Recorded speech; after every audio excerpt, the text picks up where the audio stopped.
जय हिंद साथियों, आप सभी का स्वागत है विराट एजुकेशन हाउस में। आज हम पढ़ेंगे घातांक एवं करड़ी, इंग्लिश में कहते हैं पावर एंड शॉर्ट्स।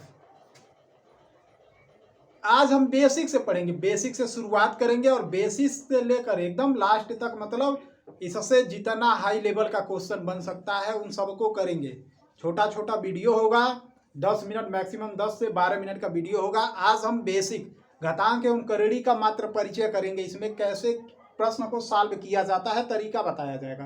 तो आइए हम शुरू करते हैं देरी न करते हुए। सबसे पहले हम जान लेते हैं घातांक क्या होता है। घातांक क्या होता है, जिसे पावर कहते हैं, पावर कहते हैं।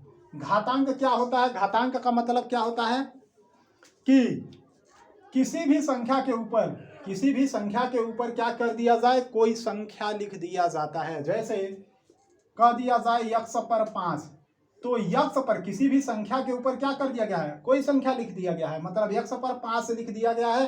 तो 5 क्या है, यक्स पर घात है। इसी को क्या कहते हैं, घात कहते हैं। ऊपर है, पावर है, ऊपर जो रहता है उसी के पास पावर है ना, बस वही। तो ऊपर है तो पावर है, तो ऊपर जो है उसे क्या कहते हैं, घात कहते हैं। नीचे जो है उसे क्या कहते हैं, आधार कहते हैं, अर्थात बेस कहते हैं। इसकी एक परिभाषा और है, जब किसी संख्या का उसी संख्या में जितनी बार गुणा कर दिया जाए। जैसे यक्स गुणे यक्स गुणे यक्स गुणे यक्स, मतलब किसी संख्या में उसी संख्या से गुणा कर दिया जाए, तो इसका मतलब क्या है, घात। अब इसको हम कैसे लिख सकते हैं, यक्स पर 4, कितनी बार यक्स का गुणा किया गया है, 1 2 3 4, तो कैसे लिख सकते हैं, यक्स पर 4। समझ में आया। दूसरा चीज, अब आ जाते हैं करड़ी। अब यह जान लेते हैं करड़ी क्या होती है, करड़ी या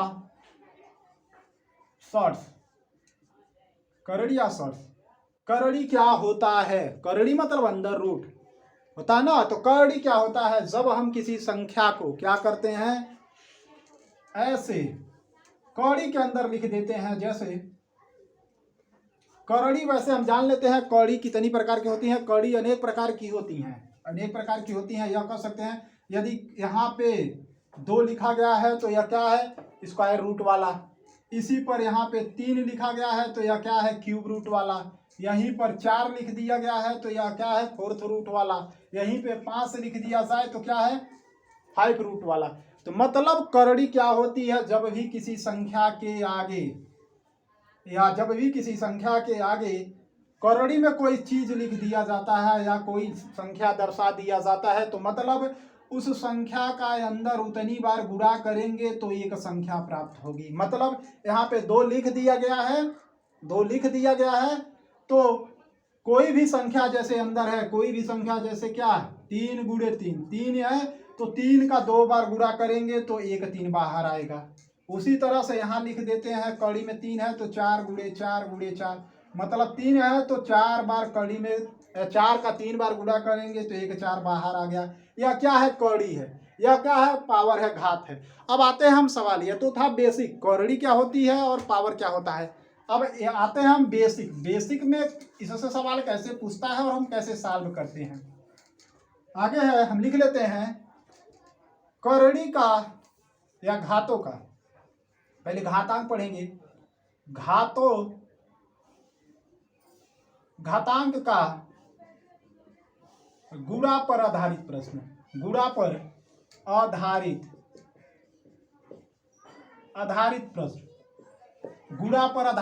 अर्थात घातों का गुणनफल क्या होगा। तो सबसे पहले 2 चीज हम जान लेते हैं। पहला चीज, जब किसी संख्या का आधार लिख लेंगे, जब किसी संख्या का आधार क्या हो, बराबर हो, संख्या का आधार बराबर हो, संख्या का आधार बराबर हो, और संख्याओं का आधार बराबर हो कब, जब गुणा वाला हो तो संख्याओं का आधार बराबर होता है। तो घातों का आपस में क्या करते हैं, जोड़ लेते हैं। तो घातों को आपस में क्या करेंगे, जोड़ लेंगे। तो देख लीजिए, जैसे मान लेते हैं यक्स पर कितना है, 2 इंटू यक्स पर 4 इंटू यक्स पर 6, का मान क्या होगा। अब देखिए यहाँ आधार क्या है, बराबर है, यहाँ भी x है, यहाँ भी x है, यहाँ भी x है। तो इसे कैसे लिख सकते हैं, जब आधार बराबर होता है तो घातों को आपस में जोड़ लिया जाता है। तो इसे कैसे लिख सकते हैं, x 2 + 4 + 6 इसकल टू क्या लिख सकते हैं, x पे 12 घात। x पे क्या लिख सकते हैं, 12 घात। एक चीज समझ में आया क्या, जब किसी संख्या का क्या हो, आधार बराबर हो और घात का मान अलग अलग हो और क्या करना हो, गुणा करना हो, तो क्या करते हैं, घातों को आपस में जोड़कर उस संख्या पर घात लगा देते हैं। अब आगे आते हैं। अब जब क्या हो, आधार बराबर ही ना हो तब क्या करेंगे, और जब आधार नहीं बराबर होगा तो घात बराबर होगा, आधार नहीं बराबर होगा तो घात बराबर होगा, घात नहीं बराबर है तो आधार बराबर होगा। अब इन दोनों से अगर नहीं बराबर है तो उसका अलग विधि से सॉल्व किया जाएगा। अब दूसरा यह लिख लेते हैं, जब क्या हो, जब यहाँ आधार बराबर था, अब लिख लेंगे जब घात बराबर हो, घात बराबर हो। जब घात बराबर होगा तो क्या होगा, जब घात बराबर है तो घात को ऐसे ही लिख देंगे और संख्याओं को क्या करेंगे, गुणा कर देंगे। जैसे दे दिया जाए 3 पर 2, या ऐसे लिख सकते हैं x पर 2 गुणे क्या बराबर हो, घात बराबर हो, y पर 2 गुणे z पर 2 इसकल टू क्या होगा। तो हम बताए हैं जब घात बराबर हो तो क्या करेंगे, संख्याओं का गुणा करके वही घात उस पे लगा देते हैं। तो क्या करेंगे, इनका गुणा कर लेंगे, तो गुणा करेंगे तो क्या मिलेगा, x × y × z, मतलब x y z पर घात कितना लगा देंगे, 2। समझ में आया ना, दो चीज इसमें समझाए हैं। पहला चीज क्या, जब आधार बराबर होता है, गुणा का काम करना रहता है तो घातों को आपस में जोड़ लिया जाता है। दूसरा चीज, जब घात बराबर रहता है और आधार क्या हो, अलग अलग हो, तो आधार का गुणा करके घातों को उस संख्या पर लिख देते हैं। अब तीसरा चीज इसमें यह आता है, एक चीज और बेसिक जान लेते हैं। तीसरा चीज यह, जब किसी संख्या पर कोई घात न हो, जब किसी संख्या पर कोई घात न हो, इसका मतलब क्या होता है, उस संख्या पर एक घात है, मतलब एक घात छिपा रहता है, किसी भी संख्या पर एक घात छिपा रहता है। तो जैसे देते x इंटू, या ऐसे कर सकता है x गुणे x गुणे x, इसको हम कैसे लिख सकते हैं, x का ही गुणा है तो x गुणे x गुणे x, इसे कैसे लिख सकते हैं, x पर गुणा है, घात का मान क्या है, आधार का मान बराबर है, तो क्या करेंगे, x पर 3 भी लिख सकते हैं, मतलब इस पे भी एक घात होगा, इस पे भी एक घात होगा, इस पे भी एक घात होगा, तो क्या लिख सकते हैं, x पर 3, नहीं तो ऐसे भी हम लोग लिखते हैं 3x लिख सकते हैं, 3x भी लिख सकते हैं। इसका मतलब यही हुआ, समझ में आया ना। तो वैसे जोड़ भी सकते हैं, 3x लिखे या x पर 3 लिखे, मान बराबर आएगा। आगे लिखिए। अब आगे आते हैं घातों के भाग पर आधारित प्रश्न। भाग पर आधारित प्रश्न, घातों के भाग पर आधारित प्रश्न। पहला चीज यह है, जब क्या हो, आधार बराबर हो, फिर वही चीज, आधार बराबर हो, जब आधार बराबर हो और भाग का क्रिया करना हो तो क्या करेंगे, तो जब आधार बराबर हो और संख्याओं पर घात लगा हो और भाग का क्रिया करना है तो क्या करते हैं, घातों को आपस में घटाकर आधार पे लिख देते हैं, तो आपका भाग सॉल्व हो जाएगा। जैसे दे दे x पे 15 भागा x पे 15 भागा x पे 12 का मान क्या होगा। तो हम क्या बताए हैं, जब आधार बराबर होगा, यहाँ भी x है यहाँ भी x है, तो x मतलब आधार दोनों का बराबर है, तो क्या करेंगे, घातों को आपस में घटाकर एक संख्या पर, मतलब एक आधार वाली संख्या पर क्या करेंगे, जो घात बचेगा उसे लगा देंगे। तो जैसे इसे सॉल्व करेंगे तो क्या प्राप्त होगा, तो x पे लिखकर 15 - 12 करेंगे तो इसकल टू क्या आएगा, x पर 3, तो क्या लिख देंगे, x पर 3। जब भाग का क्रिया करना हो, कब, जब भाग का क्रिया करना हो और घात क्या हो, आधार बराबर हो, तो घातों को आपस में घटाकर लिख देते हैं। दो चीज समझ में आया।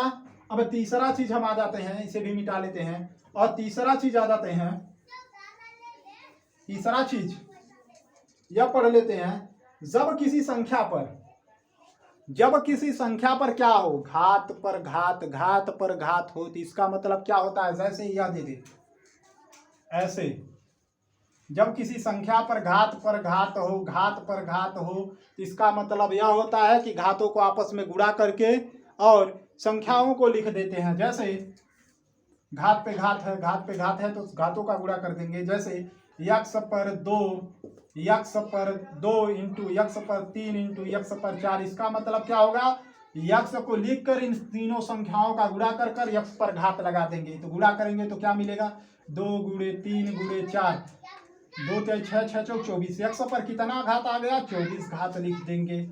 यह समझ में आया। दूसरा चीज, जब घात माइनस में हो, जब घात क्या दिया रहे, माइनस में दिया रहे, जब घात माइनस में दिया रहे, जैसे दे दे यक्स पर -2 घात, जब घात माइनस में दिया रहे तो क्या करेंगे, आधार वाली संख्या को व्युत्क्रम लिख देंगे, तो यहाँ वाला माइनस का चिन्ह प्लस में हो जाएगा। जैसे यह है यक्स को, यक्स का उल्टा क्या लिखेंगे, 1/x, और अब क्या करना है, यहाँ का माइनस चिन्ह हटाना है, तो क्या करेंगे, मतलब इसको आधार को क्या करेंगे, व्युत्क्रम में लिख देंगे, तो स्क्वायर यहाँ कर देंगे, स्क्वायर प्लस में आ गया ना, 1/x²। उसी तरह से अगला चीज यह है, जब आपको मान इस तरह से दे दे, आपको मान इस तरह से दे दे, ए पर n इक्वल टू बी, तो इसको हम कैसे सॉल्व करेंगे, ए पर n मतलब ए पर जो संख्या n है, घात n है, यह सॉल्व करने के बाद b मान आ रहा है, तो इसको सॉल्व करेंगे, पूछ लेगा a बराबर क्या होगा, तो क्या लिख देंगे, b पर 1/n, b पर 1/n, b पर 1/n। तीसरा चीज, जैसे दे दे, आपको दे दे 2 पर 3 घात इक्वल टू 8, तो 2 का मान मतलब यह दोनों बराबर है, तो 2 का मान क्या होगा, तो इसका मान क्या होगा, तो इसे कैसे सॉल्व करेंगे, 2 इक्वल टू 8 पर 1/3। अब यहाँ पे 3 है, तो इसका मतलब क्या होगा, यह क्यूब रूट है, यहाँ से उड़कर यहाँ आ जाएगा, तो क्या मिला, 2 इक्वल टू, अब यहाँ क्यूब रूट है, तो इसमें से 8 में से क्यूब रूट है, 8 को जब कड़ी से बाहर निकालेंगे तो क्या मिलेगा, 2, तो 2 इक्वल टू 2 मिला ना। उसी तरह से आगे एक चीज हमें और बता देना चाहिए था पहले ही, उसे बता देते हैं। जब भी हमें पता है यह अंडर रूट है, यहाँ पर 2 हमेशा छिपा रहता है, क्या रहता है, 2 छिपा रहता है। अब किसी संख्या का यदि हम यहाँ अंडर रूट क्या है, यक्स है, अब यहाँ का रूट हटाएंगे तो क्या मिलेगा, हम बताएं हर संख्याओं पे घात 1 होता है, तो इस पे तो घात 1 होगा। अब यहाँ से जब इसे रूट को हटाएंगे तो यार जो रूट वाली संख्या हो क्या हो जाएगी, ये इस घात के बट्टे में आ जाएगी, इस घात के बट्टे में आ जाएगी। तो इसे हम कैसे लिख सकते हैं, अंडर रूट यक्स को कैसे लिख सकते हैं, यक्स पर 1/2 लिख सकते हैं। यदि यहाँ पे 3 रहता तो यहाँ पे 3 लिख देते हैं। समझ में आया, मतलब बट्टे में आकर संख्या रुक जाती है। उसी तरह से आगे पढ़ लेते हैं। अभी घातांक वाला ही हम पढ़ा रहे थे, वो कड़ी पढ़ाते तो पढ़ा देते हैं, बताते हैं। अभी घातांक वाला है, आगे और है। यदि किसी संख्या में मान लीजिए बट्टा का चीज है, जैसे a/b, यदि a/b है, इस पे घात क्या है, n है, तो इसका मतलब क्या हुआ, a पर भी n है और b पर भी n है। यह समझ में आया। अगर इसी पर दे देता एक चीज और, बट्टा में कोई चीज है 1/b है और इस पे -n है, तो इसको घात वाली चिन्ह को प्लस में लाने के लिए क्या करेंगे, इस वाली जो आधार वाली संख्या है उसको पलट देंगे। तो इसे प्लस में लाने के लिए क्या करेंगे, b/a ला देंगे, तो यह प्लस में आ जाएगी, यह प्लस में आ जाएगा। यह समझ में आया ना। अब कल इस पे हम आधारित अगली वीडियो में, कल मतलब अगली वीडियो में इस पे आधारित प्रश्नों को सॉल्व करेंगे। अगर इतना बेसिक चीज आप जानते हैं तो यकीन मानिए कि घातांक पर आधारित, अभी कड़ी नहीं, घातांक पर आधारित प्रश्नों को आसानी से सॉल्व किया जा सकता है। यह बेसिक चीज है और जितना हम पढ़ाए हैं आप लोग पूरा नोट कर लीजिए, कॉपी पे एक तरफ नोट कर लीजिए, जो लिखवाए हैं नोट्स में, जो बोल रहे हैं कि मतलब आधार बराबर है, गुणा का क्रिया है, तो क्या करेंगे, घातों को जोड़ लेंगे। जितना भी प्रकार से बताए हैं उसको कॉपी पे नोट करते चलिए और इसे लिख लीजिए, तो यकीन मानिए घातांक पे आधारित प्रश्नों को हम बहुत ही आसानी से सॉल्व कर लेंगे। आज बेसिक क्लास है, अगली वीडियो में हम इस पे आधारित प्रश्न को सॉल्व कराएंगे। हमारी मतलब यह है, हमारा उद्देश्य यह है कि आप विद्यार्थी हैं, हम भी विद्यार्थी लाइन से गुजरे हैं, तो हमें पता है बच्चों का यदि बेसिक क्लियर है, बेसिक जानते हैं, गुणा भाग या कैसे क्या हो रहा है या जानते हैं, तो प्रश्न को आसानी से सॉल्व कर लेंगे, समझने में दिक्कत नहीं होगी। तो आज बेसिक क्लास है और आप पूरा नोट करिए कापी पे। अगली वीडियो में इस पे आधारित प्रश्न को कराएंगे तो आपको पता चलेगा हाँ यह तो गुरुजी बता रहे थे, यही बतिया यहाँ पे फॉलो हो रहा है, यही बतिया यहाँ लागू हो रहा है। तो यह ना सोचना पड़े यही बतिया यहाँ लागू हो रहा है, आप कापी पे नोट कर लीजिए और अगली वीडियो में हम इस पे आधारित प्रश्न को कराते हैं और फिर मिलते हैं अगली वीडियो में। तब तक के लिए जय हिंद, जय भारत। और अगर एक बात और, यदि आप चैनल पे नए हैं तो चैनल को सब्सक्राइब कर लीजिए। इससे क्या होगा, जैसे ही हम कोई वीडियो डालेंगे तो आपके पास नोटिफिकेशन जाएगा। इससे कुछ होता नहीं है, हाँ आपका पैसा वैसा नहीं लगता है। चैनल को सब्सक्राइब कर लें और वीडियो पसंद आता है तो लाइक करिए और शेयर करिए। जय हिंद, जय भारत, वंदे मातरम। मिलते हैं अगली वीडियो में, तब तक के लिए धन्यवाद।